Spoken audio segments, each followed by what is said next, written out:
Sarah had always been a devoted mother. Her life revolved around her son, Danny. From the moment he was born, she poured her heart and soul into caring for him. So, when Danny died suddenly at the age of 6 from a rare illness, the world shattered for Sarah. The house, once filled with his laughter and energy, became an empty shell of memories. One night, nearly a year after Danny's passing, Sarah sat alone in his room, trying to find solace among his toys and belongings. She had kept everything just as it was, unable to bear the thought of parting with his things. As she gazed at his small, untouched bed, she heard a faint, familiar giggle. At first, Sarah thought it was just the sound of her own longing playing tricks on her.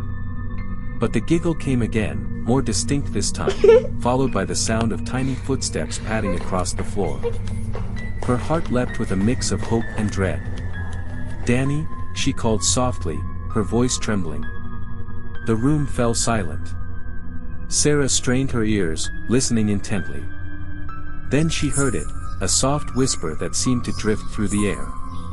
It was unmistakable, "Mommy." Her heart pounded as she turned toward the sound, but the room was still and dark. The only light came from the moon casting a pale glow through the window. She took a deep breath and called out again. "Danny, is that you?" A small, shadowy figure appeared at the edge of the room, barely visible in the dim light. It was the size and shape of a child, but the features were obscured. Sarah's breath caught in her throat. Could it really be him? The figure slowly approached, its form becoming clearer. It looked like Danny but not quite right. Its movements were jerky, unnatural, and its eyes, though familiar, seemed hollow and lacking the warmth she remembered. "Mommy," it whispered again, extending a hand toward her. Sarah's tears flowed freely now. She reached out, her fingers trembling. The figure's hand was cold and slightly translucent. She felt a chill run through her. She clutched the hand, pulling the figure closer. "Danny, I missed you so much," she said, her voice breaking. "I don't understand. Why are you here?" The figure's eyes met hers, and for a moment, they seemed to hold a flicker of recognition. But then, the hollow emptiness returned. "Mommy, I'm lost. I don't know where to go." Sarah's heart ached. "You're not lost, sweetheart. You're right here with me. I'll keep you safe." As she held the figure close, a cold draft swept through the room, extinguishing the candle she had lit. The figure's form began to waver and shift, its edges becoming more indistinct. Sarah tightened her grip, desperate to hold on to her son, but the figure felt increasingly insubstantial. "No, Danny, please don't go," she pleaded.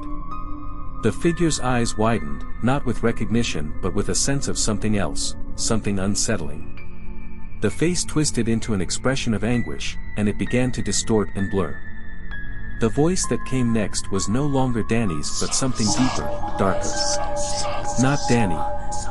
Not Danny. Lost. Forever." Sarah's blood ran cold as the figure began to dissipate into the shadows. The room seemed to close in on her, the walls bending and warping.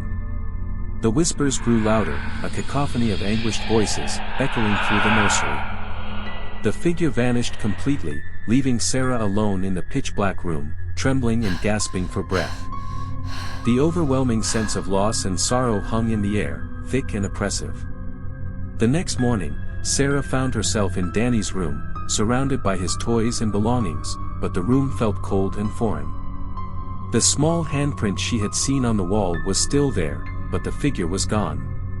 She couldn't shake the feeling that whatever she had encountered wasn't her son but something that had used his form to deceive her. The whispers continued in her mind, a constant reminder that Danny was no longer there, and that something else had taken his place, a lost soul trapped in a mimicry of what once was. Sarah never ventured into Danny's room again. She moved away, but the echo of that night haunted her. Every night, as she tried to sleep, she would hear the faintest of whispers and feel the cold brush of fingers she could never quite touch. She would remember that hollow gaze and the anguished cry, knowing that some things, once lost, can never truly be found.